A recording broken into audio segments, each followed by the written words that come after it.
Loan coach എന്നുള്ളൊരു പേരിട്ട് കഴിയുമ്പോൾ പല ആൾക്കാരും ധാരണ ലോൺ എടുത്ത് മാത്രം കൊടുത്ത് അവരെ ലോൺ കൂട്ടുക എന്നുള്ളതാണ്. നമ്മുടെ ഉദ്ദേശം എന്ന് പറയുന്നത് അവനെ ലോൺ മാക്സിമം എങ്ങനെ കുറയ്ക്കാം, അല്ലെങ്കിൽ അവൻ്റെ ഓപ്റ്റിമം ലെവലിൽ ലോൺ എങ്ങനെ നിർത്താം എന്നുള്ളൊരു ഉദ്ദേശം കൂടിയുണ്ട്. ഇൻവെസ്റ്റ്മെൻറ്റ് ഹാബിറ്റും കൂടി അതിനെ കൊണ്ടുവരാമെന്നുള്ളതാണ് നമ്മൾ ലോൺ കോച്ചിൽ അല്ലെങ്കിൽ RFSI എന്ന് പറഞ്ഞ സ്ഥാപനത്തിൻ്റെ ആത്യന്തികമായിട്ടുള്ള ലക്ഷ്യം. എന്നെ ഏറ്റവും കൂടുതൽ ഇൻസ്പയർ ചെയ്ത ഒരാളാണ് വാരൻ ബഫറ്റ്. മ്യൂച്വൽ ഫണ്ട് ചെയ്യണമെങ്കിൽ അല്ലെങ്കിൽ അതുപോലെ തന്നെ ഈ ഷെയർ ട്രേഡിംഗ് പോലുള്ള ഒരു പ്ലാറ്റ്ഫോം ചെയ്യണമെങ്കിൽ അതിനൊരു ഫുൾ ഡെഡിക്കേഷൻ ആയിട്ടുള്ള വേറെ ആൾ ചെയ്യണം. ഞാൻ വീട്ടിൽ ഡിസ്കസ് ചെയ്യുമ്പോൾ എൻ്റെ മോൻ അവൻ 10ാം ക്ലാസ് പരീക്ഷ ഇപ്പോൾ എഴുതിയിട്ടുള്ളൂ. അവൻ എന്നോട് പറഞ്ഞു, പപ്പേ അത് ഞാൻ നയിച്ചാൽ മതി എന്ന് ചോദിക്കുകയാണ്. സത്യത്തിൽ ഞാൻ ഞെട്ടിപ്പോയി. കാരണം വെച്ചിട്ടുണ്ടെങ്കിൽ ഇവൻ ഈ ആദ്യം ഇടയ്ക്കിടയ്ക്ക് വന്ന് ഈ ഷെയറിൻ്റെയൊക്കെ കാര്യങ്ങളൊക്കെ ചോദിക്കും. എങ്ങനെ ഷെയർ അതേ 10 രൂപയ്ക്ക് വാങ്ങാൻ പറ്റൂ, 2 രൂപയ്ക്ക് വാങ്ങാൻ പറ്റൂ എന്നൊക്കെ ചോദിക്കും. ഞാൻ നോക്കിക്കഴിഞ്ഞപ്പോൾ അവന് കൊടുക്കാവുന്ന ഏറ്റവും വലിയൊരു അവസരമായിട്ട് എനിക്ക് തോന്നി. ഞാൻ പിന്നെ പഠിക്കുന്ന കാര്യത്തിൽ ഫസ്റ്റ് ആയതുകൊണ്ട്, ലാസ്റ്റിന് ഫസ്റ്റ് ആയതുകൊണ്ട് പിന്നെ പപ്പരൊപ്പം കൂടാൻ തീരുമാനിച്ചു. ഇല്ല ഫോണില്ല. ഞങ്ങൾക്ക് വീട്ടിൽ 3 പേർക്ക് ഫോണില്ല. അപ്പോൾ ഫോണിൻ്റെ ആവശ്യം വന്നതെന്ന് ഞങ്ങൾക്ക് തോന്നിയിട്ടില്ല. ഫാമിലി സ്നേഹം കൊടുക്കാത്തതുകൊണ്ടും സംസാരിക്കുന്ന ഓപ്പൺ ആയിട്ട് അവർക്കൊരു സ്പേസ് ഇല്ല. അപ്പോൾ അവർ പുറത്തോളം ഇഷ്ടം തേടി പോകും. ഇപ്പോൾ ലഹരി ആയാലും അവർക്ക് സന്തോഷം കിട്ടണം എന്താണ് അവർ ചെയ്യും. നമുക്കിപ്പോൾ കോൽമിഠായി മേടിക്കുന്ന പൈസ നമുക്ക് സ്റ്റോക്ക് മേടിക്കാം. 1 രൂപ എന്നൊക്കെ ഒരു കോൽമിഠായിക്ക്. അത് നമ്മൾ അതിന് പകരം സ്റ്റോക്കിൽ ഇൻവെസ്റ്റ് ചെയ്യുകയാണെങ്കിൽ നമുക്ക് മേ ബി കുറച്ച് കാലം കഴിയുമ്പോഴേക്കും നമുക്ക് നല്ലൊരു ഹൈ പ്രോഫിറ്റ് ആയിട്ട് കിട്ടും.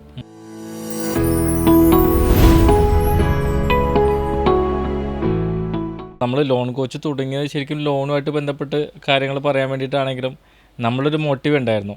ലോൺ അല്ലാതെ നിക്ഷേപ മാർഗ്ഗങ്ങളെക്കുറിച്ച് കൂടുതലായിട്ട് സംസാരിക്കുക, ആൾക്കാരിൽ നിക്ഷേപം എന്നുള്ളൊരു തോട്ട് വളർത്തുക എന്നുള്ളതായിരുന്നു. ഇനിയിപ്പോൾ നമ്മളിപ്പോൾ ലോൺ കോച്ചിലായിക്കോട്ടെ അല്ലെങ്കിൽ RFSയിലായിക്കോട്ടെ നമ്മൾ അടുത്ത തലത്തിലേക്ക് എന്തൊക്കെയാണ് പ്ലാൻ ചെയ്യുന്നത്? നമ്മൾ ലോൺ കോച്ച് എന്നുള്ളൊരു പേരിട്ട് കഴിയുമ്പോൾ പല ആൾക്കാരും ധാരണ ലോൺ എടുത്ത് മാത്രം കൊടുത്ത് അവരെ ലോൺ കൂട്ടുക എന്നുള്ളതാണ്. പക്ഷേ നമ്മുടെ ഉദ്ദേശം എന്ന് പറയുന്നത് അവനെ ലോൺ മാക്സിമം എങ്ങനെ കുറയ്ക്കാം, അല്ലെങ്കിൽ അവൻ്റെ ഓപ്റ്റിമം ലെവലിൽ ലോൺ എങ്ങനെ നിർത്താം എന്നുള്ളൊരു ഉദ്ദേശം കൂടിയുണ്ട്. ഇതിലൂടെ അവനെ ഒരു ഇൻവെസ്റ്റ്മെൻറ്റ് ഹാബിറ്റും കൂടി അതിനെ കൊണ്ടുവരാമെന്നുള്ളതാണ്. നമ്മൾ ലോൺ കോച്ചിൽ അല്ലെങ്കിൽ RFSI എന്ന് പറഞ്ഞ സ്ഥാപനത്തിൻ്റെ ആത്യന്തികമായിട്ടുള്ള ലക്ഷ്യം. അപ്പോൾ എന്നെ ഇൻസ്പയർ ചെയ്ത കുറേ ഘടകങ്ങളുണ്ട്. ഇപ്പോൾ ഈ ബിസിനസ്സിലേക്ക് വന്നതിന് ശേഷമാണ് നമ്മൾ കുറേ കാര്യങ്ങൾ പഠിച്ച് കഴിഞ്ഞപ്പോൾ എന്നെ ഏറ്റവും കൂടുതൽ ഇൻസ്പയർ ചെയ്ത ഒരാളാണ് വാരൻ ബഫറ്റ്. അതായത് 94 വയസ്സായി അദ്ദേഹത്തിന്. ഇപ്പോൾ 94 വയസ്സായി. അപ്പോൾ അദ്ദേഹത്തിൻ്റെ കഥകൾ വായിച്ചു കഴിഞ്ഞാൽ നമുക്ക് വെറുതെ ഇരിക്കാൻ പറ്റില്ല. അപ്പോൾ നമ്മൾ ഈ പല ആൾക്കാരും, നമ്മുടെ ചുറ്റുമുള്ള പല ആൾക്കാരും എന്താ സംഭവിക്കണമെന്ന് വെച്ചിട്ടുണ്ടെങ്കിൽ നമ്മൾ പല ആൾക്കാരും സംസാരിക്കുമ്പോൾ എനിക്ക് 55 വയസ്സിൽ റിട്ടയർഡ് ആവും, ഞാൻ പിന്നെ ഒരു പണിക്കും പോകില്ല. ഇവിടെ ഇവരൊക്കെ 55 വയസ്സിൽ ജോലി തുടങ്ങിയിട്ടുള്ളൂ. അതായത് KFCയുടെ എൻ്റെ ഫ്രൈഡ് ചിക്കൻ്റെ ആൾക്ക് 54 വയസ്സിൽ 55 വയസ്സിലാണ് ബിസിനസ്സിലേക്ക് തന്നെ ഇറങ്ങുന്നത്. നമ്മുടെ ലീല ഗ്രൂപ്പിൻ്റെ ക്യാപ്റ്റൻ കൃഷ്ണൻ നായർ 62ാമത്തെ വയസ്സിലാണ് ബിസിനസ്സിലേക്ക് ഇറങ്ങുന്നത്.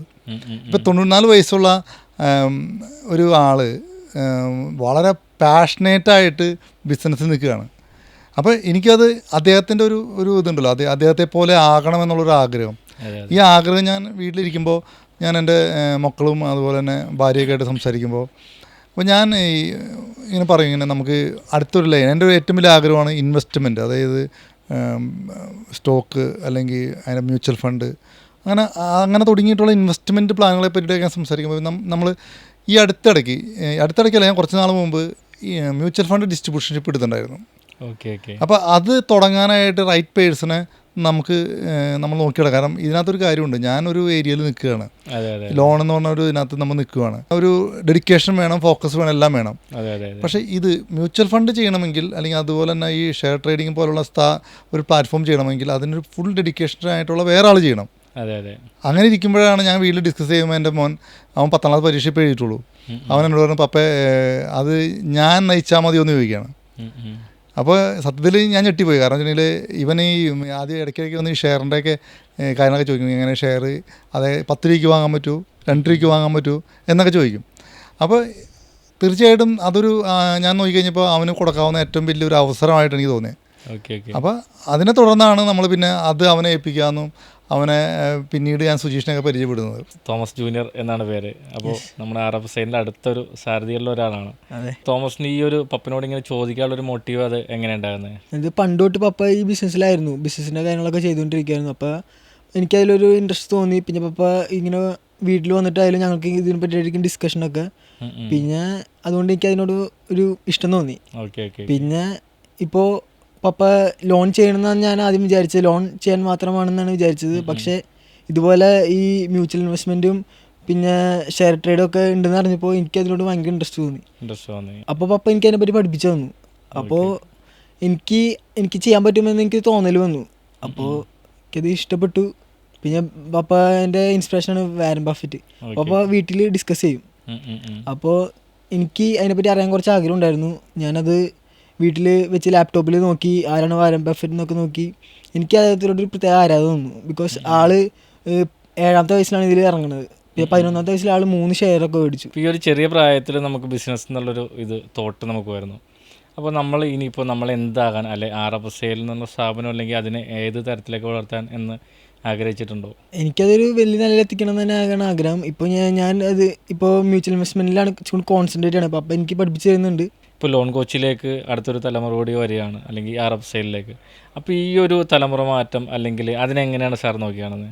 നമ്മൾ ഈ തലമുറ മാറ്റം എന്നുള്ളതല്ല ശരിക്കും പറയണമെങ്കിൽ, നമ്മൾ ചെറുപ്പത്തിൽ ഓരോ വീട്ടിലും ഓരോ കുട്ടികൾക്കും അവർക്ക് അവരുടേതായ ബിസിനസ് ഒരുപാട് ഓപ്പർച്യൂണിറ്റി ഇവിടെയുണ്ട്. എൻ്റെ മക്കൾ 3 പേരും ഒരാൾ പോലും വിദേശത്ത് പോയി പഠിക്കുന്നതിനെ പറ്റി, പല വിദേശത്ത് ജോലി നേടി അവിടെ പോയി ജീവിക്കുന്നതിനെ പറ്റി പറയുന്നില്ല. കാരണം ഞങ്ങൾ അങ്ങനെയാണ് ഡിസ്കസ് ചെയ്യുന്നത്. അവർക്ക് ഇവിടെ ഒരുപാട് ഓപ്പർച്യൂണിറ്റി കാണാൻ പറ്റുന്നുണ്ട്. അത് നമുക്ക് തോമസിനോട് ചോദിച്ചാൽ അറിയാൻ പറ്റും. തോമസ് ഇവിടെ എന്തോ ഓപ്പർച്യൂണിറ്റി ഉണ്ട്, അവനെപ്പോഴും നമുക്ക് ആ ഓപ്പർച്യൂണിറ്റി ഉണ്ട്, ഈ ഓപ്പർച്യൂണിറ്റി ഉണ്ട് എൻ്റെ അടുത്തൊന്ന് പറയും. അപ്പോൾ അതുപോലെ ഓപ്പർച്യൂണിറ്റി ഇവിടെ കാണാൻ പറ്റും. നമുക്ക് ബിസിനസ് ചെയ്യാൻ പറ്റുന്നുണ്ട്. ഒരുപാട് സഹായങ്ങളും സപ്പോർട്ടുകളും ഗവൺമെൻറ് കൊടുക്കുന്നുണ്ട്. അപ്പോൾ നമ്മൾ തീർച്ചയായിട്ടും തോമസ് വളർന്നു വരികയാണെങ്കിൽ താഴെയുള്ള ആളും അതിൻ്റെ മുകളിലുള്ള ആളൊക്കെ വളർന്നു വരികയാണ്. അപ്പോൾ ഇവർ ഈ ഒരു ബിസിനസ്സിലേക്ക് ഇവർക്ക് ഇഷ്ടമാണ് ബിസിനസ് വന്നിട്ട് ചെയ്യാനൊക്കെ. അപ്പോൾ ഇവർക്ക് ഈ ഒരു പ്രായത്തിൽ ഇവന് 15 വയസ്സായിട്ടുള്ളൂ. ഇവരിലേക്ക് ഈ ഒരു ബിസിനസ് പയ്യെ ഒന്ന് കൊടുക്കുമ്പോൾ ഓട്ടോമാറ്റിക്കലി അതല്ല ശരിക്കുള്ളൊരു വഴി എന്ന് ഞാൻ ചിന്തിക്കണം. കാരണം വെച്ചിട്ടുണ്ടെങ്കിൽ നമ്മളല്ലാതെ എനിക്കറിയാവുന്നൊരു കാര്യം അവന് പറഞ്ഞു കൊടുക്കുന്നു, അവന് ഇഷ്ടമുള്ള വഴി തിരഞ്ഞെടുക്കാം. പക്ഷേ അവന് ഇതിനകത്ത് ഇഷ്ടപ്പെടുന്നുണ്ടെങ്കിൽ നമ്മൾ അതിനെ സപ്പോർട്ട് ചെയ്ത് കൊടുക്കും. അല്ലെങ്കിൽ അവന് ഇഷ്ടപ്പെട്ട വഴിക്ക് പോയിക്കോട്ടെ, അവന് അതിനകത്ത് സപ്പോർട്ട് ചെയ്ത് കൊടുക്കും. അപ്പോൾ ഇതിനകത്ത് തോമസ് അവന് ഇതിനകത്ത് ഈ ഒരു ബിസിനസ്സിലും എൻ്റെ ബിസിനസ്സിലൊക്കെ അവന് ഒരു ഇഷ്ടമുണ്ടെന്ന് അവൻ പറയുന്നുണ്ട്. അങ്ങനെ പോട്ടെ എന്ന് ഞാൻ വിചാരിക്കുന്നു. പലരെ സംബന്ധിച്ച് ഇപ്പോൾ നമ്മളെ ഫാമിലി ബിസിനസ്സിലേക്ക് വരണമെന്ന് പലരും ആഗ്രഹിക്കുന്നുണ്ടാവും. ചിലപ്പോൾ പപ്പയെ ആഗ്രഹിക്കുന്നുണ്ടാവും.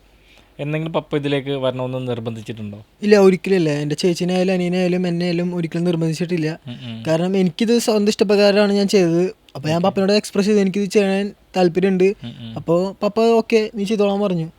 പിന്നെ ഞാൻ പഠിക്കുന്ന കാര്യത്തിൽ ഫസ്റ്റ് ആയതുകൊണ്ട്, ഫസ്റ്റ് ആയതുകൊണ്ട് പിന്നെ പപ്പനൊപ്പം കൂടാൻ തീരുമാനിച്ചു. അപ്പോൾ ഇതിൻ്റെ കണ്ടന്റുകൾ വീഡിയോസൊക്കെ എങ്ങനെ നമ്മൾ എല്ലാം കാണുന്നത്? അത് എനിക്കൊരു ലാപ്ടോപ്പ് ഉണ്ട്. അപ്പോൾ ഞാൻ അതിലാണ് കാണുന്നത്. ഞാൻ ഇപ്പോൾ വെക്കേഷൻ ആയതുകൊണ്ട് ഞാൻ ഇപ്പോൾ അങ്ങനത്തെ വീഡിയോസാണ് കാണുന്നത്. ബിക്കോസ് എനിക്ക് ഇങ്ങനൊരു താല്പര്യം വന്നതുകൊണ്ട് എനിക്ക് ഇതിൻ്റെ ഒരു ടോപ്പ് ലെവലിൽ എത്തണമെന്നൊരു ആഗ്രഹമുണ്ട്. ഫോണോ അങ്ങനെ എന്തെങ്കിലും? ഇല്ല, ഫോണില്ല. ഞങ്ങൾക്ക് വീട്ടിൽ 3 പേർക്ക് ഫോണില്ല. അപ്പോൾ ഫോണിൻ്റെ ആവശ്യം വന്നതെന്ന് ഞങ്ങൾക്ക് തോന്നിയിട്ടില്ല. ബിക്കോസ് ചേച്ചിക്ക് ഇപ്പോൾ ഒരു ഫോൺ കൊടുത്തിട്ടുണ്ട്, ബട്ട് അത് യൂസ് ചെയ്യണില്ല. ചേച്ചി ഇപ്പോൾ 18 വയസ്സായി. അപ്പോൾ എനിക്ക് ഫോൺ എന്നാവശ്യം വരുന്ന ഒന്ന് ചോദിക്കും. ഇപ്പോൾ എനിക്ക് ആവശ്യമുണ്ടെന്ന് തോന്നണില്ല. ഇപ്പോൾ തോമസ്, ഇപ്പോൾ നമ്മളിപ്പോൾ നിലവിൽ കേൾക്കുന്ന വാർത്തകൾ അല്ലെങ്കിൽ ഈ പത്രങ്ങളിൽ വരുന്നതും ടി വിയിൽ വരുന്നതൊക്കെ ലഹരിയായിട്ട് ബന്ധപ്പെട്ടുള്ളതാണ്. ഇപ്പോൾ സ്കൂളുകളിലായിക്കോട്ടെ അല്ലെങ്കിൽ കുട്ടികളിലായിക്കോട്ടെ ലഹരിയുടെ ഉപയോഗം കൂടുതലായിട്ട് കൂടുന്നുണ്ട്. ഇപ്പോൾ ഒരു 10ാം ക്ലാസ്സുകാരൻ എന്ന നിലയിൽ ഇപ്പോൾ തോമസിനെ സംബന്ധിച്ച് ഈ വരുന്ന വാർത്തകളെ അല്ലെങ്കിൽ ഇപ്പോഴത്തെ ഒരു കുട്ടികളിൽ വരുന്ന ഈ ഒരു ലഹരി ഉപയോഗത്തെ അതിനെങ്ങനെയാണ് നോക്കിക്കാണുന്നത്? അത് ഞാൻ പറയുകയാണെങ്കിൽ 2 കാര്യം കൊണ്ടായിരിക്കും അത് വരുന്നത്. ഓരോ ഫാമിലിയായിട്ട് നമ്മൾ സംസാരിക്കാത്തത് കൊണ്ടും ഇതുകൊണ്ടായിരിക്കും നിൽക്കുന്നത്. ബിക്കോസ് ഫാമിലി സ്നേഹം കൊടുക്കാത്തതുകൊണ്ടും സംസാരിക്കുന്ന ഓപ്പണായിട്ട് അവർക്കൊരു സ്പേസ് ഇല്ല. അപ്പോൾ അവർ പുറത്തുള്ള ഇഷ്ടം തേടി പോകും. ഇപ്പോൾ ലഹരി ആയാലും അവർക്ക് സന്തോഷം കിട്ടണം എന്താണ് അവർ ചെയ്യും. സെക്കൻഡ് കാര്യം എന്ന് വെച്ചാൽ നമുക്കിപ്പോൾ മൊബൈൽ അഡിക്ഷൻ എന്തെങ്കിലും, ഇപ്പോൾ മൊബൈൽ നമുക്ക് എന്തും വരും. ഇപ്പോൾ ഇൻസ്റ്റാഗ്രാം ആണെങ്കിലും സ്ക്രോൾ കഴിഞ്ഞാൽ ഇപ്പോൾ എന്ത് കാര്യങ്ങളും വരും. അപ്പോൾ നമുക്ക് ഇപ്പോൾ സിനിമകൾ വന്നാൽ പോലും ഇപ്പോൾ വയലിൻ സിനിമകളുണ്ട്. അത് ഇൻസ്പയർ ഒന്നും ഒരിക്കലും അറിയില്ല. പക്ഷെ നമുക്കത് കണ്ടു കഴിഞ്ഞാൽ പെട്ടെന്ന് നമുക്കൊരു 5 മിനിറ്റ് നമുക്ക് അതാവാൻ തോന്നും. അപ്പോൾ അതാണ് എൻ്റെ ഒരു കാരണം. ബിക്കോസ് ഇപ്പോൾ എല്ലാവരും അങ്ങനെയാണ്, മൈൻഡ് തന്നെ മാറും. ബിക്കോസ് ഇപ്പോൾ ഫോൺ നമ്മൾ നോക്കിക്കൊണ്ടിരിക്കുകയെന്ന് നോക്കിയാൽ ഫോണിൽ ഇപ്പോൾ ഒരാൾ കൊല്ലുന്നതാണെന്ന് നോക്കിയാൽ ഫസ്റ്റ് നമുക്ക് കാണുമ്പോൾ അതിലൊരു അറപ്പ് പേടി തോന്നും. സെക്കൻഡ് നമ്മൾ പിന്നെ കണ്ടുകൊണ്ടിരിക്കുമ്പോൾ നമുക്കത് മാറും, നമ്മുടെ മൈൻഡ് മാറും. അപ്പോൾ അതിൻ്റെ ഒരു ഇതുണ്ട് എന്നുള്ളതാണ്. സാർ, ഇപ്പോൾ കുട്ടികളിൽ കൂടി വരുന്ന ഈ പറഞ്ഞ പോലെ ഫോണിൻ്റെ അമിതമായിട്ടുള്ള ഉപയോഗം ഇതൊക്കെ പല പ്രശ്നങ്ങളിലേക്കും ചെന്ന് ചാടാറുണ്ട്. ഇപ്പോൾ ലഹരിയാണെങ്കിലും കൂടി. അപ്പോൾ ഇതിനെ എങ്ങനെയാണ് സാറ് നോക്കിക്കാണുന്നത്? ഫോണിൻ്റെ അമിത ഉപയോഗം നമ്മൾ കൺട്രോൾ ചെയ്യാനായിട്ട് നമ്മൾ അവരെ ശരിക്കും പറഞ്ഞാൽ അവരായിട്ട് കമ്മ്യൂണിക്കേഷൻ കൂടുതലാണ് ഇതിനകത്ത് ഏറ്റവും നല്ല മാർഗ്ഗം. അല്ലാതെ നമ്മൾ ഫോണും പിടിച്ച് വാങ്ങിക്കാമെന്ന് പറഞ്ഞാൽ അവന് കൂടുതൽ നമ്മളെപ്പോഴും ഒരു കാര്യം വേണ്ടാന്ന് പറഞ്ഞാൽ അത് ചെയ്യാനേ തോന്നുള്ളൂ. നമ്മൾ കുറച്ച് മാതൃക കാണിച്ചു കൊടുത്ത് ഒരുപാട് റെസ്ട്രിക്ഷൻ വെക്കാതിരിക്കുക. റെസ്ട്രിക്ഷൻ വെച്ച് കഴിഞ്ഞാൽ അവൻ തലതിരിഞ്ഞു. ഞാൻ പലപ്പോഴും പല കുട്ടികളും കാണുന്നത് ഒരുപാട് റെസ്ട്രിക്ഷൻ വയ്ക്കും.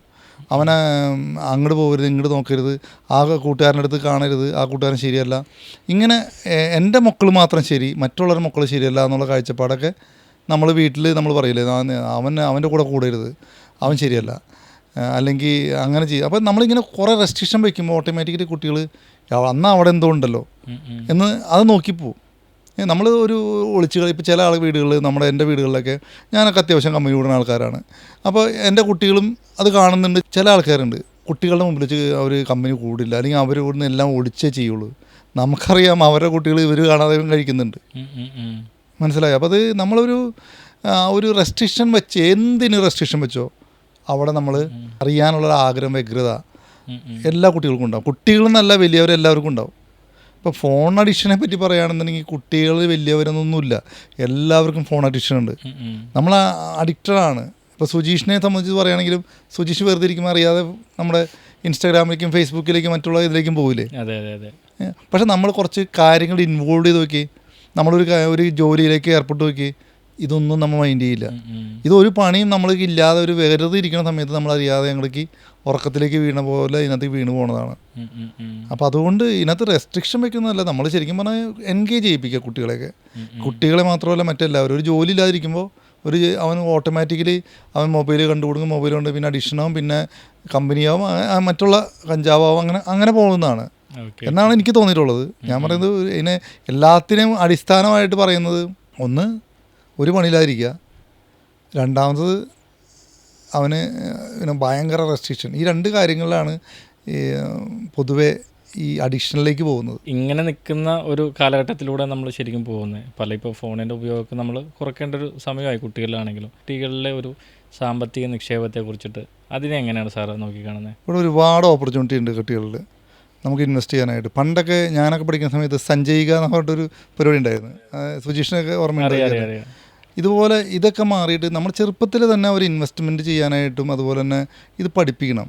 നിങ്ങൾ എല്ലാം അടിച്ചു പൊളിക്കണം. നമുക്ക് ഇപ്പോഴത്തെ പിള്ളേർ കുറേ ഇതിന് കിട്ടുമ്പോൾ തന്നെ അത് പല മൊബൈൽ വാങ്ങാൻ ഉപയോഗിക്കുന്നു, അല്ലെങ്കിൽ മറ്റ് പല ആക്ടിവിറ്റികൾ വേണ്ടി ഉപയോഗിക്കുന്നു. അതിൽ നിന്ന് കുറച്ച് പൈസ സേവ് ചെയ്യാനായിട്ട് കുട്ടികളെ പഠിപ്പിക്കുക എന്നുള്ളതാണ് ഏറ്റവും വലിയ നല്ല മാർഗം. നമുക്ക് സേവ് ചെയ്ത് കഴിഞ്ഞാൽ ഒരു കാലഘട്ടം എത്തുമ്പോൾ അവൻ നല്ല രീതിയിൽ ജീവിക്കാൻ പറ്റും. അല്ലാതെ കിട്ടണത് മൊത്തം അടിച്ചു പൊളിക്കുക, കുറച്ച് കടം കൂടി വാങ്ങിച്ച് അടിച്ചു പൊളിക്കുക, പിന്നെ അവസാനം നിരാശയിലേക്കും പിന്നെയാണ് ഇതിനകത്തേക്ക് പോണത്, ടെൻഷൻ വരുമ്പോൾ ലഹരിയിലേക്കൊക്കെ പോണത്. അപ്പോൾ അതുകൊണ്ട് ഈ ചെറുപ്പത്തിലേ തുടങ്ങി അവൻ്റെ ഇൻവെസ്റ്റ്മെൻറ്റ് പ്ലാനുകളും മറ്റുള്ള കാര്യങ്ങളെ പറ്റിയിട്ടൊക്കെ അവനെ പറഞ്ഞ് പഠിപ്പിക്കുക. ഇപ്പോൾ തോമസ് ഡിസ്കസ് ചെയ്തപ്പോൾ കാര്യമുണ്ട്. ഇപ്പോൾ ഈ മ്യൂച്വൽ ഫണ്ടിലൊക്കെ നമുക്കിപ്പോൾ പല ആൾക്കാരും കോടികൾ മുടക്കി അഡ്മിഷനും അതൊക്കെ വാങ്ങുന്നുണ്ട്. അവിടെ മ്യൂച്വൽ ഫണ്ടിൽ മന്ത്ലി വിത്ഡ്രോവൽ പ്ലാൻ ഉണ്ട്. നമ്മളിപ്പോൾ ഒരു കോടി ഇൻവെസ്റ്റ് ചെയ്യുന്നു. ആ 1 കോടി ഇൻവെസ്റ്റ് ചെയ്യുമ്പോൾ നമുക്ക് വേണമെങ്കിൽ ഒരു 6%, 7% മന്ത്ലി ഒരു ഇയറിൽ നോക്കിയിട്ട് നമുക്ക് ഒരു പെൻഷൻ കിട്ടുന്ന പോലെ അല്ലെങ്കിൽ ഒരു സാലറി കിട്ടുന്ന പോലെയൊക്കെ നമുക്കൊരു 60,000, 70,000 ഒക്കെ നമുക്ക് മന്ത്ലി വിത്ഡ്രോ ചെയ്യുന്നു. 20 വർഷം കഴിയുമ്പോൾ ഈ 1 കോടി ഇൻവെസ്റ്റ് ചെയ്ത് ചിലപ്പോൾ 10, 15, 20 കോടിയൊക്കെ ആയിട്ടുണ്ടാവാം അതിൻ്റെ ഗ്രോത്ത് അനുസരിച്ചിട്ട്. ഇത് മ്യൂച്വൽ ഫണ്ട് ഹൈലി റിസ്ക് ഉള്ള സാധനമാണ്. പക്ഷേ അത് എന്ന് വെച്ചാൽ എല്ലാവരും ഇൻവെസ്റ്റ് ചെയ്ത ആൾക്കാർക്ക് ഇത്തിരി ക്ഷമ വേണം മാത്രം. കുട്ടികളുടെ നിക്ഷേപ സാധ്യത തോമസ് എങ്ങനെയാണ് കാണുന്നത്? നമുക്കിപ്പോൾ കോൽമിഠായി മേടിക്കുന്ന പൈസ നമുക്ക് സ്റ്റോക്ക് മേടിക്കാം. 1 രൂപ എന്നൊക്കെ ഒരു കോൽമിഠായിക്ക്. അത് നമ്മൾ അതിന് പകരം സ്റ്റോക്കിൽ ഇൻവെസ്റ്റ് ചെയ്യുകയാണെങ്കിൽ നമുക്ക് മേ ബി കുറച്ച് കാലം കഴിയുമ്പോഴേക്കും നമുക്ക് നല്ലൊരു ഹൈ പ്രോഫിറ്റ് ആയിട്ട് കിട്ടും. പിന്നെ അത് റിസ്ക്കുള്ള റിസ്ക്കുള്ള സാധനമാണ്. അപ്പോൾ നമ്മൾ നോക്കിക്കണ്ട് ചെയ്യണം. പക്ഷെ നമുക്ക് കുറച്ച് പൈസ ഇല്ലെന്ന് പറഞ്ഞവർക്കൊന്നും പറ്റില്ല. നമുക്കിപ്പോൾ പൈസ ഉണ്ട്. ഇപ്പോൾ 1 രൂപ ഉണ്ടെങ്കിൽ 1 രൂപയ്ക്ക് നമുക്ക് ഇൻവെസ്റ്റ് ചെയ്യാം, 2 രൂപ 2 രൂപയ്ക്ക് ഇൻവെസ്റ്റ് ചെയ്യാം.